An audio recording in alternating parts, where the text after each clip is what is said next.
Hello students, in my earlier video lecture, we studied Unit 1st of Advanced Financial Account, that is Indian Accounting Standards.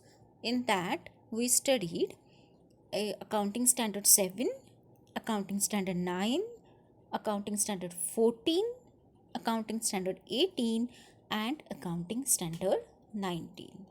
Okay, now in this video lecture, we discuss another accounting standard, that is accounting number 20, accounting standard 20, accounting standard 24, accounting test standard 26 and accounting standard 29.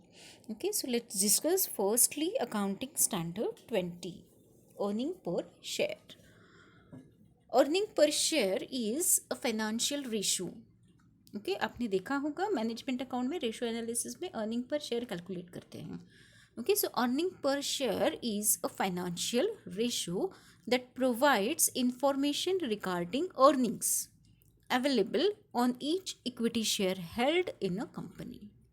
This ratio acts as an important financial tool to improve the comparability between two or more companies, as well as between two or more accounting periods. Accounting Standard 20 entails the process of calculation of earnings per share. There are two types of earning per share which are to be reported by enterprises on the face of the statement of profit and loss account.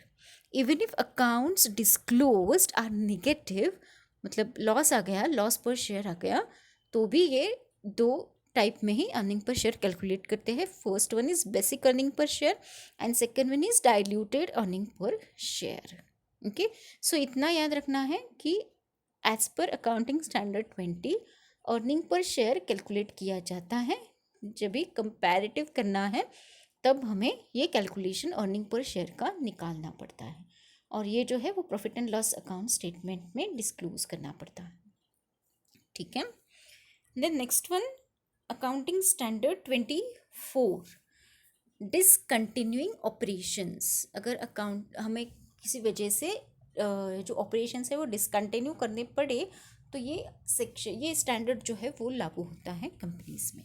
Okay, the objective of this standard is to establish principles for reporting information about discontinuing operations, thereby enhancing the ability of users of financial statements to make projections of an enterprise's cash flows, earning generation capacity, and financial position by segregating information about discontinuing operations from information about continuing operations. Okay, so this standard applies to all discontinuing operations of an enterprise. And secondly, the requirements related to cash flow statement contained in this standard are applicable where an enterprise prepares and present a cash flow statement. Okay, so discontinuing operations का जो standard है वो ये display करता है कि किस वजह से ये ऑपरेशंस जो है वो डिसकंटिन्यू किए जा रहे हैं, है ना. मतलब कभी कभी बार ऐसा होता है कि दूसरा अकाउंटिंग स्टैंडर्ड लागू होता है तो पहला अकाउंटिंग स्टैंडर्ड डिसकंटिन्यू किया जाता है. ओके, सो उसका रीज़न भी देना पड़ता है. ठीक है, तो ये अकाउंटिंग स्टैंडर्ड 24 है.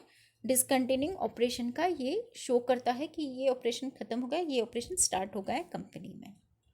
Okay, a discontinuing operations is component of an enterprise that the enterprise pursuant to a single plan is disposing of sustainability in its entirely, for example demerger, and disposing of piecemeal, for example selling and settling assets and liabilities one by one, terminating through abandonment, and that represent a separate major line of business or geographical area of operations, and that can be distinguished operationally and for financial reporting purpose. Okay, so ये सब जो है वो देना पड़ता है while discontinuing operation. Okay, so ये सब why we can terminate their previous standard operation and continuing from this standard operations in the business. Okay, next one, accounting standard 26, intangible assets.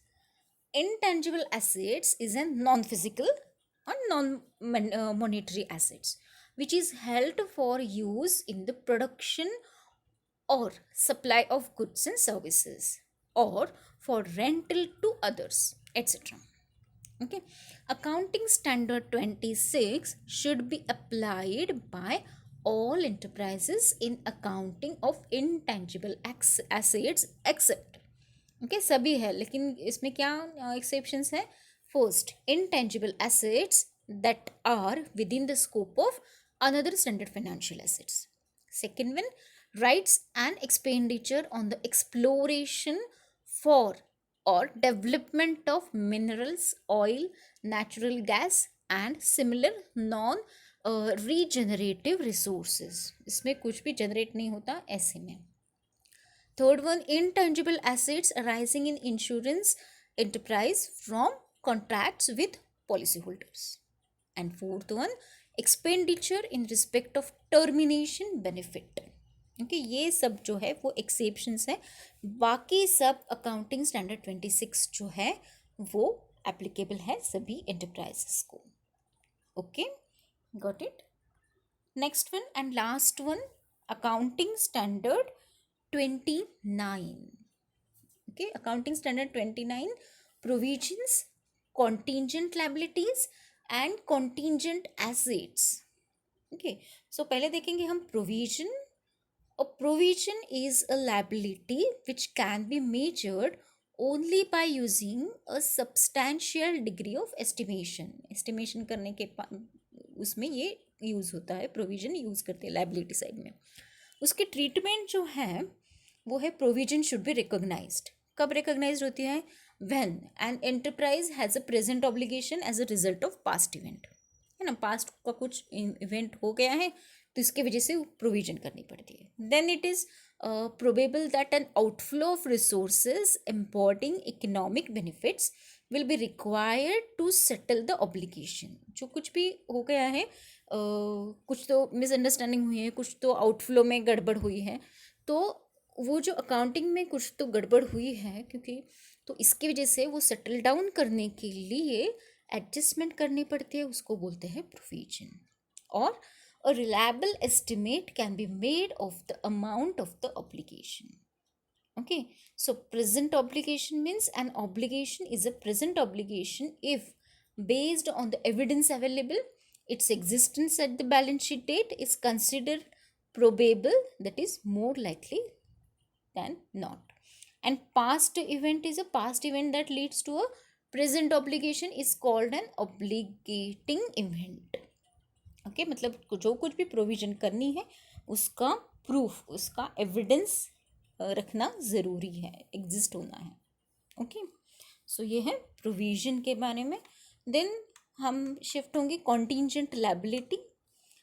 A contingent liability is a possible obligation that arises from past events. Okay, past events का है ये भी, and existence of which will be confirmed by the occurrence or non-occurrence of future events not wholly within the control of the enterprise. Okay, secondly, a contingent liability is a present obligation that arises from past events. Okay, possible भी और present भी, past भी और present भी, ये भी होता है. And not recognized because of lower probability of outflow of resources or non-availability of reliable estimate. Okay, उसमें कुछ अवेलेबल ही नहीं है, कुछ एस्टिमेशन ही नहीं है, लेकिन वो हो गई है. ओके, पास्ट इवेंट में हो गई है, तो इसकी वजह से वो नीचे हम टोटल में भी नहीं लेते. कॉन्टिजेंट लायबिलिटी हम बैलेंस शीट के भी नीचे में सिर्फ नोट करके लिख देते हैं. ओके, क्योंकि वो ऑलरेडी हो चुका है और मे बी पॉसिबल हो सकता है। ओके, मतलब पॉसिबल है और प्रेजेंट सिचुएशन में भी है। तो वो जो है वो उसका कुछ प्रूफ नहीं है, वो लोअर प्रॉफिटेबिलिटी में उसका प्रॉफिट भी नहीं हो रहा है, लॉस भी नहीं हो रहा है, सो न्यूट्रल है। तो ये हम कॉन्टिजेंट लायबिलिटी जो है वो उसकी ट्रीटमेंट जो है वो लेते हैं after totalling of balance sheet. Okay, so इसका पॉसिबल एप्लीकेशन क्या है? An obligation is a present obligation if based on the evidence available, its existence at the balance sheet date it's considered not profitable. Okay, और इसकी treatment क्या होती है? An enterprise should not recognise a contingent liability, it should be disclosed in financial statement unless the possibility of outflow is remote. Okay, मतलब सिर्फ वो दिखानी पड़ती है कि ये कॉन्टिजेंट है, उसका कोई प्रूफ नहीं है, लेकिन वो लायबिलिटी है, वो हो गई है। ठीक है, और अगर प्रूफ है तो दिखाना पड़ता है ये कॉन्टिजेंट लायबिलिटी, इसका कुछ प्रॉफिट नहीं है, लॉस नहीं है इसकी वजह से। Got it? Then we shifted to contingent assets. A contingent asset is possible asset that arises from past events of the existence of which will be confirmed only by the occurrence or non-occurrence of one or more uncertain future events not wholly within the control of the enterprise. Okay, इसकी treatment क्या होती है? So an enterprise should not recognise a contingent asset, जैसे liability नहीं recognise करते वैसे भी asset भी नहीं कॉन्टिजेंट रिकॉग्नाइज करते। An enterprise should not be disclosed in financial statement. आपने देखा होगा कॉन्टिजेंट एसेट का कोई भी कॉलम नहीं रहता, कोई भी मतलब ये नहीं रहता, ये डिस्क्लोज होता ही नहीं है। Okay, so it may be disclose in the report of approving authority where an inflow is possible. Okay, जब उसका कोई प्रूफ है, अथॉरिटी है, तो अगर उन्होंने बोला कि नहीं आपकी कोई कॉन्टिजेंट एसेट होनी ही चाहिए तो दिखानी है, तो प्रूफ होने से ही हम दिखा सकते हैं, नहीं तो ये डिस्क्लोज नहीं की जाती, ये फाइनेंशियल स्टेटमेंट में डिस्क्लोज नहीं होती है। Okay, so I hope you understand this lecture. We have completed unit first. Okay, हमने अभी फर्स्ट यूनिट कंप्लीट किया है अकाउंटिंग स्टैंडर्ड का। ओके, सो हमारे टोटल 3 यूनिट्स अभी कंप्लीट हुए हैं। जो इलेक्ट्रिसिटी का है वो हम सिर्फ फॉर्मेट देखेंगे। ओके, फॉर्मेट में क्या क्या रहता है, कैसे रहता है, बहुत सारे फॉर्मेट रहते हैं। जैसे बैंक फाइनल अकाउंट हमने देखे 5th सेमेस्टर में, उसके कंपेयर ही वैसे ही हमारे, लेकिन सिर्फ इलेक्ट्रिसिटी के अकाउंट्स थोड़े अलग होते हैं, उसका टाइप जो है थोड़ा अलग रहता है, उसके फॉर्म्स जो है वो अलग रहते हैं। तो सिर्फ हम फॉर्मेट देखेंगे नेक्स्ट लेक्चर में।